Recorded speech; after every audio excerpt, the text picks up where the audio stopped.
Ndërroshë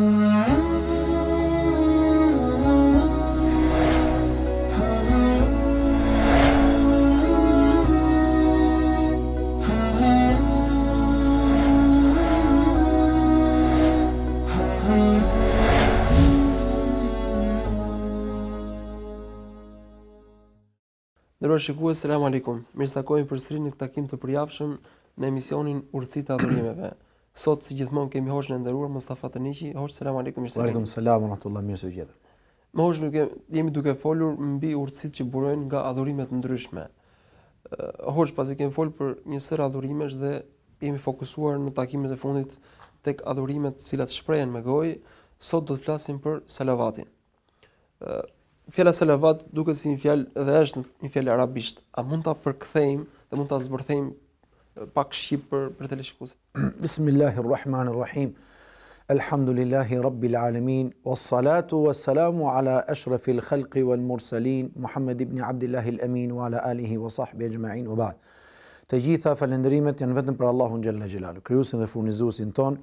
Përshëndetjet më të mira dhe bekimet e Zotit fuqiplot, një përkthim i shpejt i salavatit në këtë lloj forme se ka dhe kuptime të tjera. Pra salavatet e dërgojmë profetit Muhammed alayhi salatu wassalam, paqja dhe shpëtimi i Allahut qofshin për familjen e ndershme të profetit, për shokët e tij besnik dhe për të gjithë ata që ndjekin rrugën e tyre deri në ditën e gjykimit. Së pari, salavati është një lutje.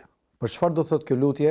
Kjo buron nga ajeti kuranor ku thot Allahu xhalla xhelalu inna Allaha wa malaikatahu yusalluna ala nabi. Vërtet Allahu xhalla xhelalu për vetë Zoti, po ashtu dhe melekët e tij yusallun stemi dot për Zotin çon salavate. Po e përdor salavatin pra Zoti e përdor salavatin për profetin Muhammed alayhi salatu wasalam. Çfarë salavati i Zotit për profetin? Por edhe melekët çojnë salavate për profetin Muhammed alayhi salatu wasalam, duke qenë se vet Allahu xhalla xhelalu dhe melekët çojnë salavate për profetin Muhammed alayhi salatu wasalam, atëherë thot edhe ju o besimtarë, ja ayyuhalladhina amanu sallu alayhi wa sallimu taslima, ju të cilët keni besuar, çoni salavat profetit Muhammed alayhi salatu wassalam. Salavati është një lutje që ne ja bëjmë Allahu subhanahu wa taala që ta ngre Muhammedin sallallahu alaihi wasallam në pozitat e larta. Po ashtu ka dhe kuptim tjetër që Allahu subhanahu wa taala ta mëshirojë Muhammedin sallallahu alaihi wasallam me mëshirën e tij specifike, mëshirë e cila ndoshta nuk mund të arrijnë dot të gjithë njerëzit e tjerë. Pra edhe pozita e lartë dhe mëshira ato gërshëtohen me njëra tjetrën në përfundim, sepse profeti Muhammed alayhi salatu wasalam është krijesa që do të ketë shpërblimin më të lartë dhe më të mirë në xhenetet e Allahut subhanahu wa taala. Po ashtu dhe salavati Allahut xhella xhelalu është përmendja dhe lavdërimi që i bën Allahu subhanahu wa taala profetit Muhammed sallallahu alaihi wasallam. Po melekët janë ndërmjet këtyre.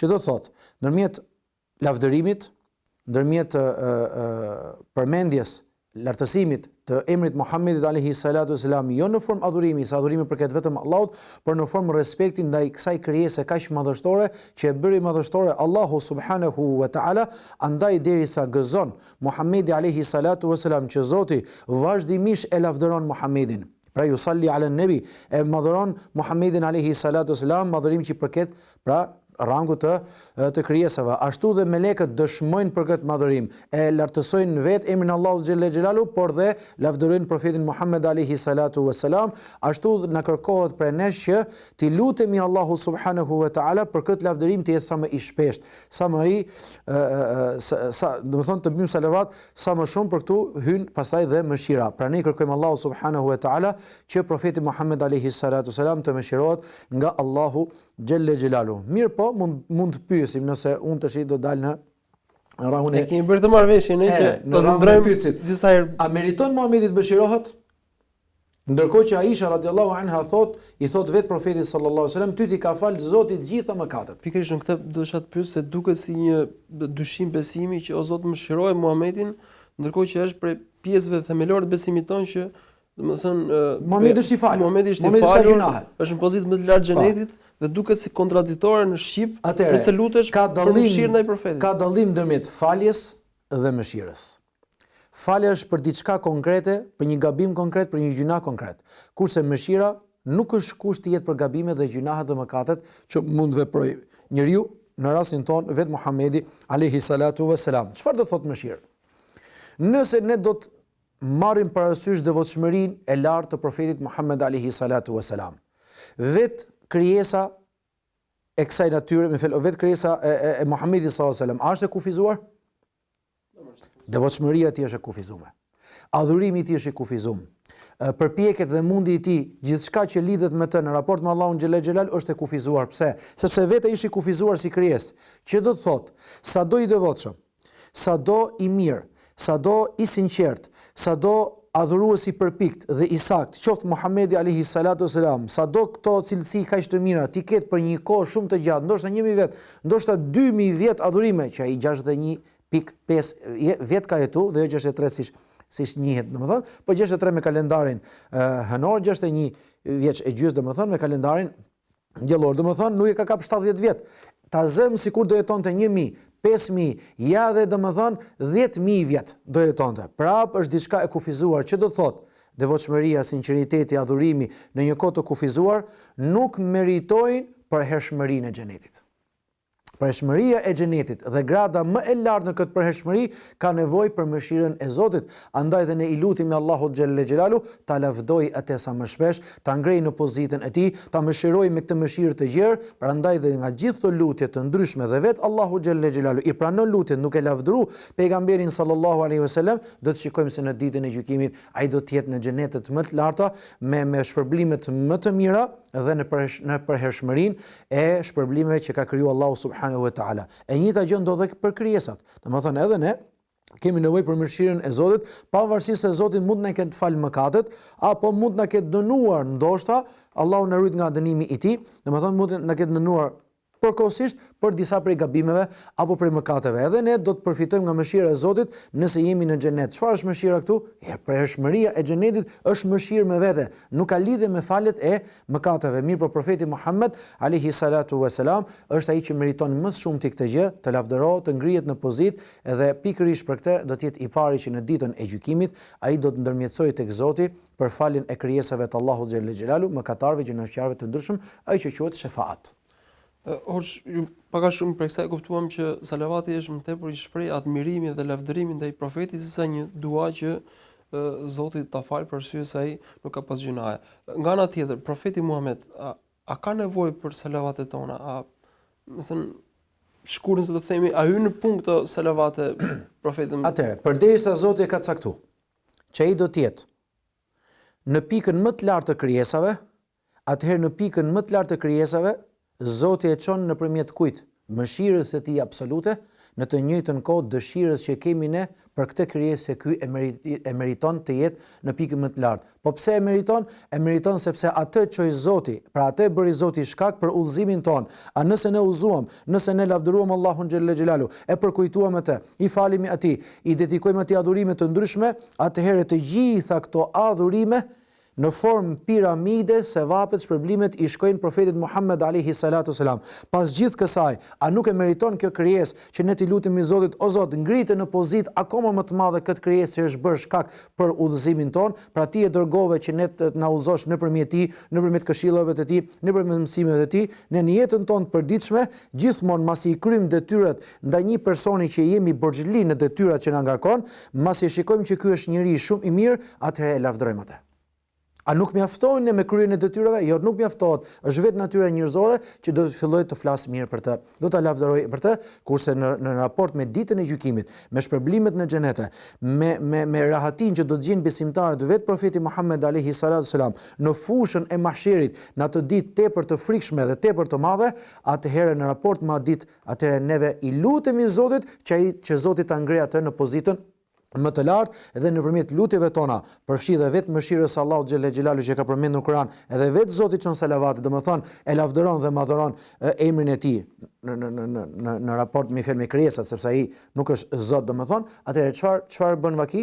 Është ajo që profeti sallallahu alaihi wasallam ndoshta nuk meriton lutje nga ne që ai të shpëtoj nga zjarri, por meriton lutje nga ne që ja bëjmë Zotit për ta ngritur në një pozitë më të lartë. Hoxh, ju thatë që Zoti na urdhëron ne si besimtarë që dërgojmë salavat me pejgamberin sallallahu alajhi wasallam. Si duhet të jetë ky raport për një besimtar? Është fjala për salavatin kur ne falemi namaz, që është pjesë e adhurimit namazit, adhurimeve të tjera, apo duhet të jetë një raport tjetër që duhet të kemi me salavatin? Allahu subhanahu wa taala në ajetin kuranor kur thot Allahu xhelle xhelalu dhe melekët e tij dërgojnë salavate për profetin Muhammed alayhi salatu wasalam. Fjala dërgesë do thotë që sepse Zoti nuk ka se kujt të dërgojë, ai është Zot vet. Ai është krijuesi vet, ai është i plotfuqishëm. Ai e krijoi Muhammedin alayhi salatu wasalam dhe ai e bëri që të gëzojë këtë status, domethënë në krahasim me krijesat e tjera. Mirë po.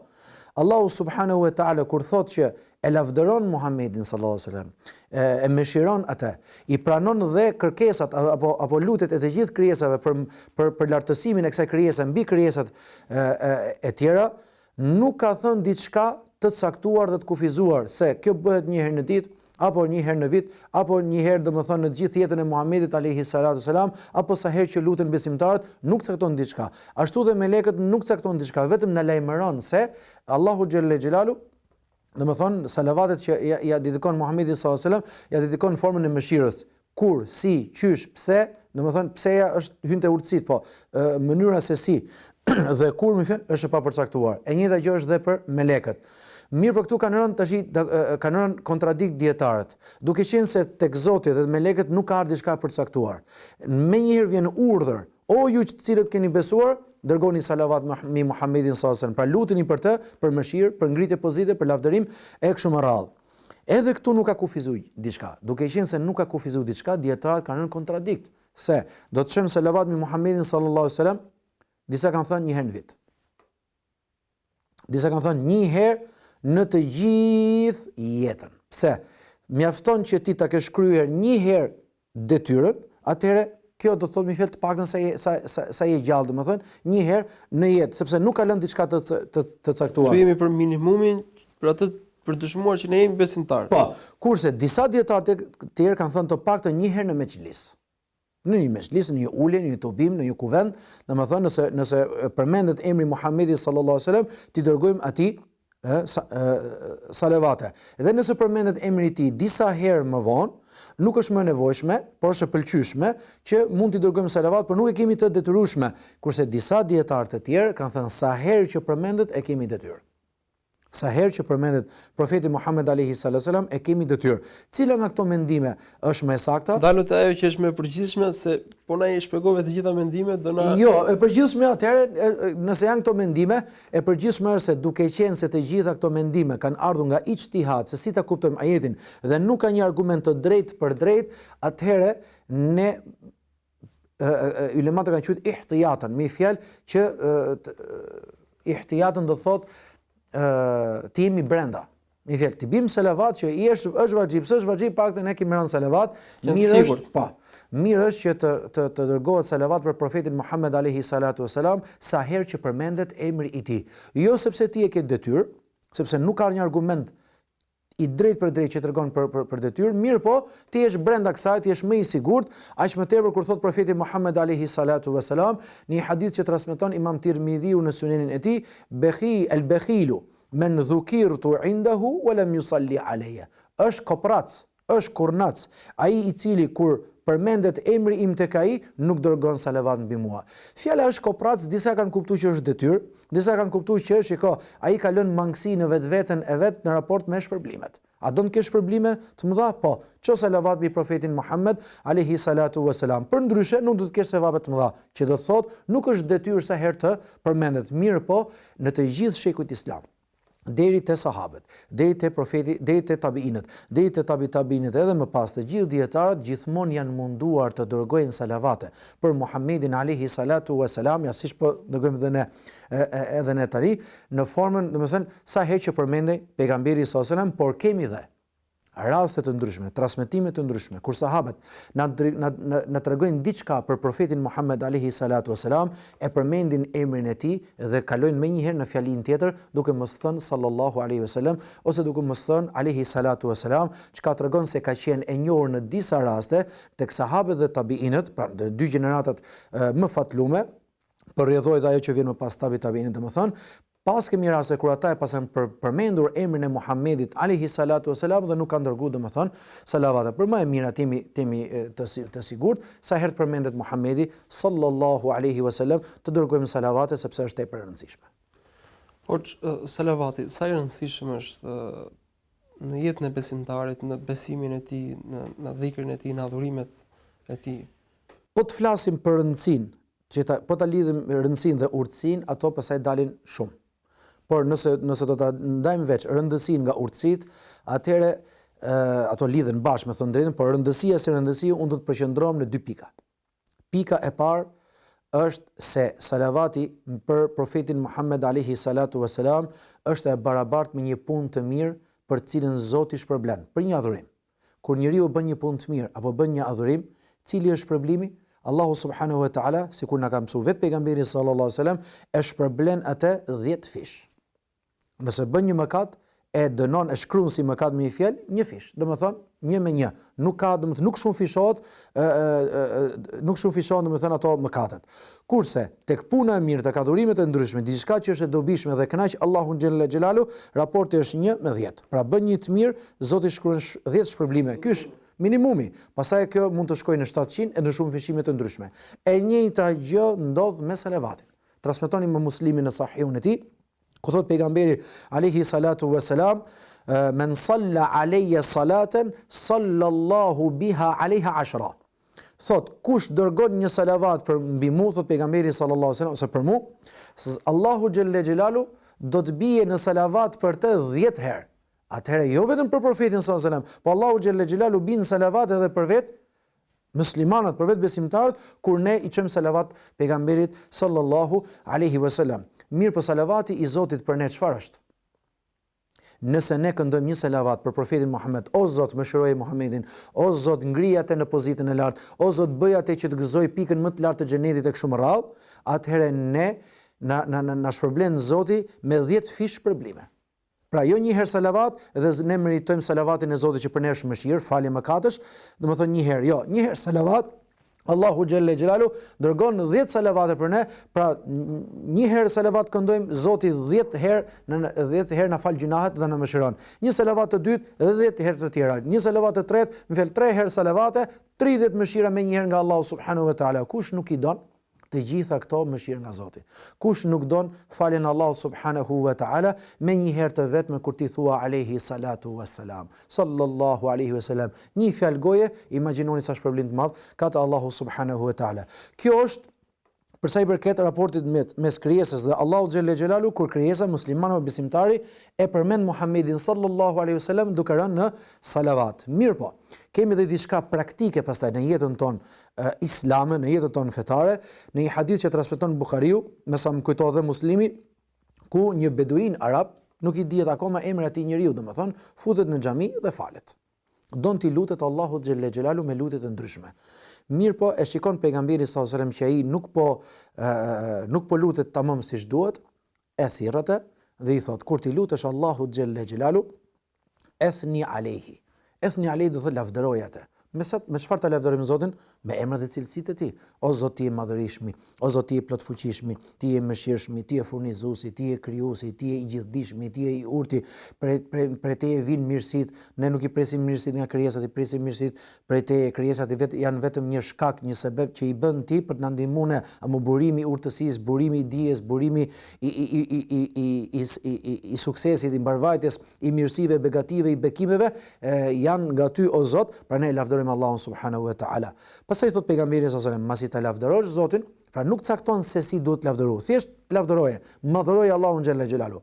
Dërgo salavat mi profetin Muhammed alayhi salatu wasalam. Ky është një sunet i humbur që duhet ringjallur.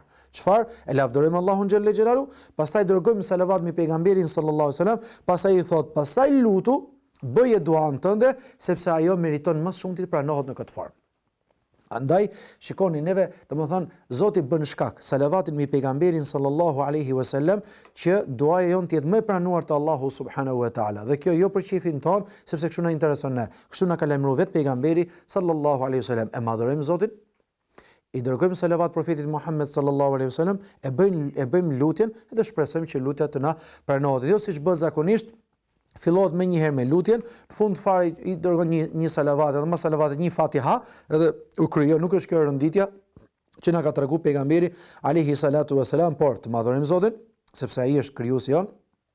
Le të shojmë salavat për pejgamberin sallallahu alajhi wasallam, sepse nëpërmjet tij Zoti na mësoi si t'i lutemi atij. Pra kjo është urtësia e kësaj. Pastaj le t'i lutemi Allahut xhelle xhelalu, sepse Zoti shpresojmë prej tij që do të na pranojë më shumë lutjen. Ku është, në fjalë, a kemi ne nevojë sot nga një anë na mëshiroj Zoti thjesht duke rënë salavat me Muhammedin alayhi salatu wasalam, dhe shpresojmë pranimin e lutjes nga Zoti, kemi nevojë më shumë se kurrë që ne në jetën tonë, muslimanët besimtarët, të paktën këto dy gjëra ti ringjallim, të bim sa më shumë salavat për pejgamberin sallallahu alaihi wasallam, nga ana tjetër sa herë të lutemi, të madhërojmë Zotin, të dërgojmë salavate me Muhammedin alaihi salatu wasalam, të bëjmë lutjen duke shpresuar që Zoti do të na pranojë lutjen, jo vetëm kaq, por të bëhemi shkak që ta ringjallim këtë sunet, këtë traditë, këtë punë të mirë të profetit Muhammed alaihi salatu wasalam.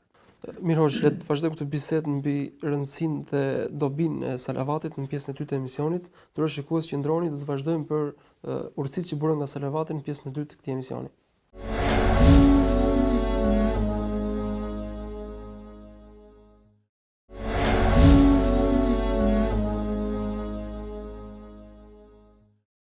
Rikthehemi në studio në këtë pjesë dytë të këtij emisioni, nderuar shikues, vazhdojmë në këtë bisedë me Hoxhën e nderuar Mustafa Tërniqi, po flasim për urtësitë që buren nga salavatet.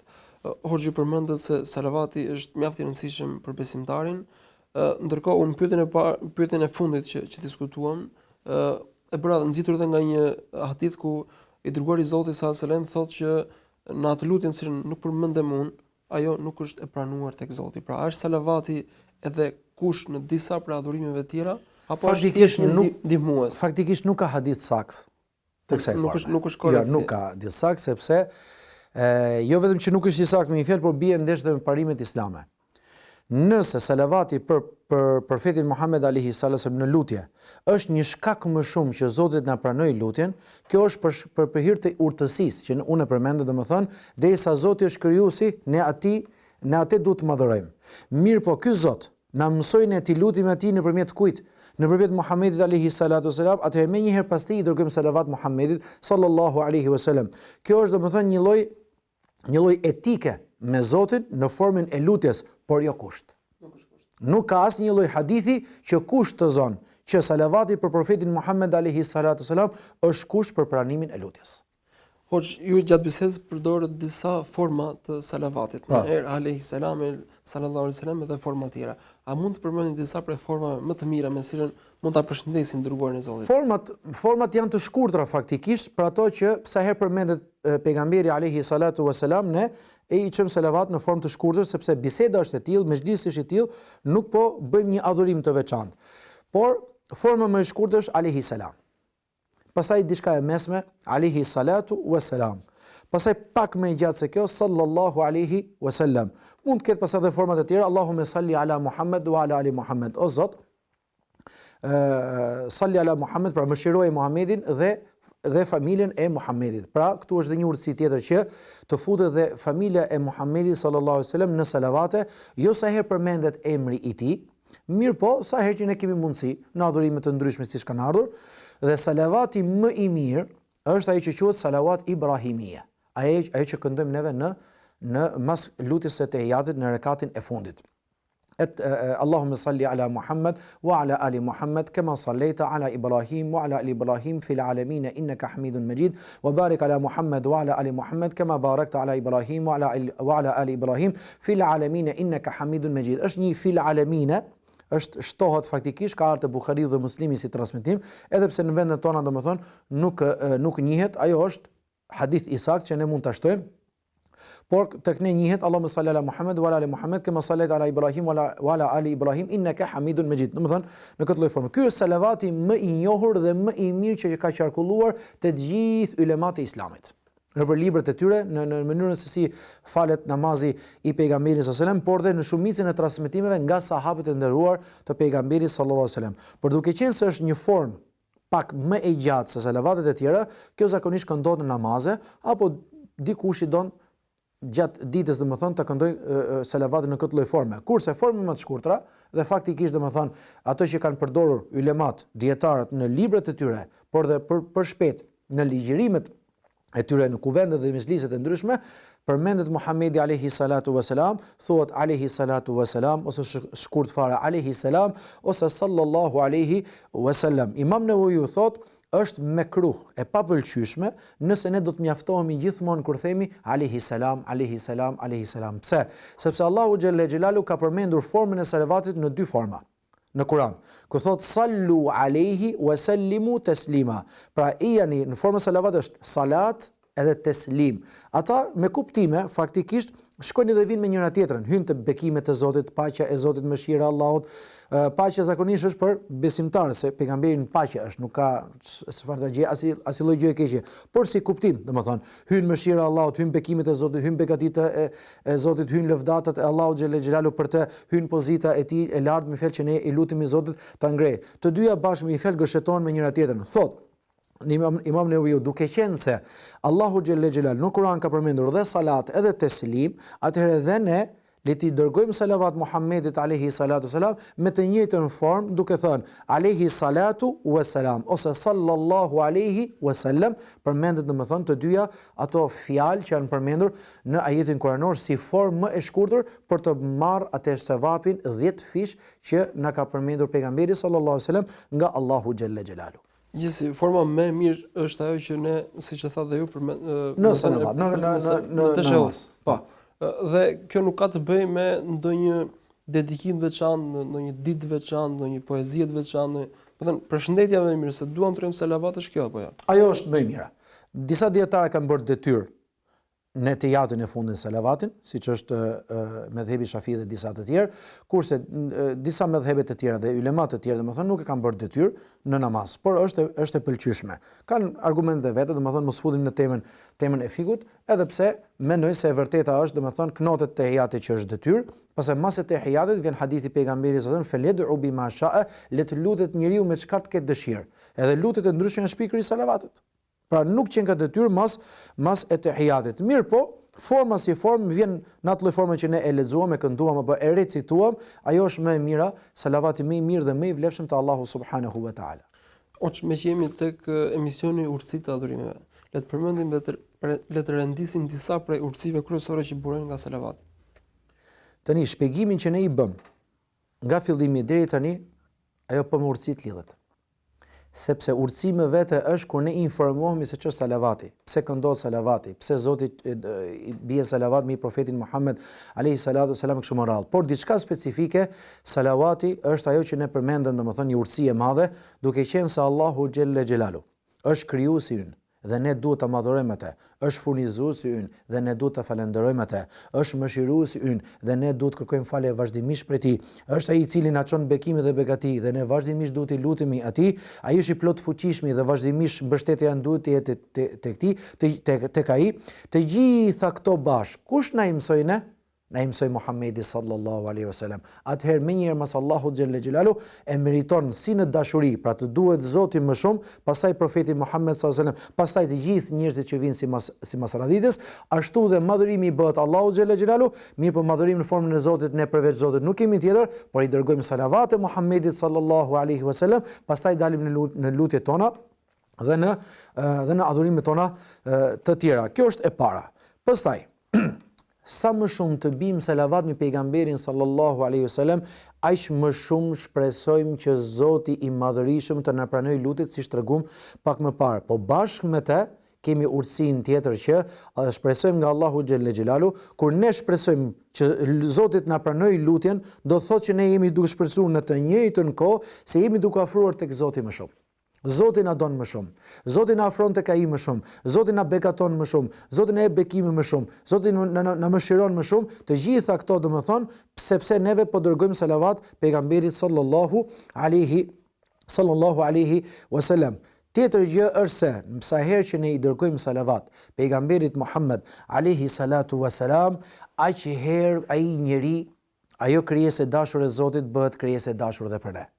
Në të njëjtën kohë, urtësi tjetër është se sa herë që bijmë salavat për pejgamberin Muhammed alayhi salatu wasalam, Allahu xhelle xhelalu, për hir të kësaj dashurie që kemi për këtë profet të madh, do të na bëjë të mundur që të gjitha ato akuza, të gjitha ato gjëra, të gjitha ato fyrje, të gjitha ato nënçmime që vijnë në adresë të Muhammedit alayhi salatu wasalam, të na bëjë të mundur jo thjesht të jemi tifoz ndaj tij, sepse kështu duam ne, por do na i çelë zemrat dhe mendjet tona për të ditur faramirë se si mundemi të përgjigjemi ndaj këtyre akuzave të paqena, sepse përgjigja ndaj këtyre akuzave lidhet drejt për drejt me Islamin e pastër, me etikën islame të vërtetë, lidhet me urtësinë Allahu subhanahu wa taala për ngarkimin që na ka bërë për adhurimet e ndryshme. Sa më shumë ta çojmë ndërmend emrin e Muhamedit sallallahu alaihi wasallam, për shembull, sa më shumë e çojmë ndërmend emrin e Allahut, tregon për madhërimin e tij dhe falëndrimin që i bën. Sa më shumë e çojmë ndërmend emrin e Muhamedit sallallahu alaihi wasallam, çojmë ndërmend sunetin e tij, çojmë ndërmend çfarë na ka urdhëruar, çfarë na ka ndaluar, çfarë na ka porosit, për çfarë na ka nxitur pejgamberi sallallahu alaihi wasallam. Shkurtimisht do dalim në thënë tek pika, pastaj tek urtësia që ne kemi përmendur në të gjitha emisionet, dhe do ta përmendim deri në fund që sa më shumë të bijem salavat për profetin Muhammed alayhi salatu wasalam, aq më shumë do të bëhemi të njerëzishëm. Aq më shumë do të bëhemi human. Aq më shumë do të kujtojmë figurën e tij që po të studiohet me vëmendje. Figura e tij është figura më e lartë, më e mirë, modeli më i përsosur për të ndjekur, dhe nëse vërtet ne ndjekim Muhammedin alayhi salatu wasalam me të gjitha ato gjëra që i solli nga Zoti fuqiplot, nga i gjithdijshmi, nga Allahu xhelle xhelalu, do të jemi më të mirë për vetveten tonë, për familjet tona, për njerëzit në përgjithësi, për shoqërinë, për të gjithë, domethënë, për të gjithë njerëzit. Atëherë salavati për profetin Muhammed sallallahu alaihi wasallam e zbut zemrën, e bën njeriu më human, e bën njeriu më të mëshirshëm, e bën njeriu më të njerëzishëm, e bën njeriu më të butë, e bën njeriu të mendojë për tjetrin, sepse profeti Muhammed alayhi salatu wasalam, kur ne e duam figurën e tij, e duam personalitetin e tij, flasim mirë për të, atëherë të çojmë ndërmend se ai na ka nxitur në të njëjtën kohë të jemi domethënë vëllezër, të jemi vëllezër për hir të Zotit, të ndihmojmë njëri tjetrin, të sillim dobi njëri tjetrit, jo vetëm ne si musliman, por pejgamberi alayhi salatu wasalam na ka lajmëruar, na ka nxitur, na ka porositur që madje edhe në etikën e luftës mos prisni pemët, mos mbysni fëmijët, mos mbysni gratë, mos mbysni pleqt. Një etikë vërtet, luftoni vetëm atë që ju lufton juve. Sa herë i dërgojmë salavate pejgamberit alayhi salatu wasalam, çojmë ndërmend figurën e tij, jetën e tij, çojmë ndërmend porositë e tij, çojmë ndërmend njerëzllokun e tij, sa human ka qenë, sa i mirë ka qenë, deri në trajtimin e armiqve të tij, sa i butë ka qenë, edhe jo siç bëhet, domethënë, në shumë raste që në disa raste individuale disa musliman nuk e njohin vërtet profetin Muhammed alayhi salatu wasalam dhe mund bëjnë gabime në emër të tij. Islami nuk shikohet nëpërmjet individit, por shikohet nëpërmjet mësimeve, porosive të ndryshme që na ka lënë profeti Muhammed sallallahu alaihi wasallam. Zoti shpëlboj për gjithë kohën që ndam së bashku. Amin edhe juve. Inshallah do kemi mundësi të tjera për të folur për adhurimet dhe urtësitë që burojnë nga tyre. Ndërruar shikues, këtu e mbyllim këtë emision. Shpresojmë që ky emision ta ketë nxitur jo vetëm për të dërguar sa më tepër salavat mbi dërguarin e Zotit, por për ta njohur më tepër madhështinë e tij, që salavati kur ta dërgojmë të jetë edhe më i plot, edhe me një zemër më të devotshme dhe më të përkushtuar. Elusim Zotin për gjitha këto minuta dhe këto fjalë që kanë qenë të bijshme. Ju lëm takim emisionin e ardhshëm. Selam aleikum, ju takojmë.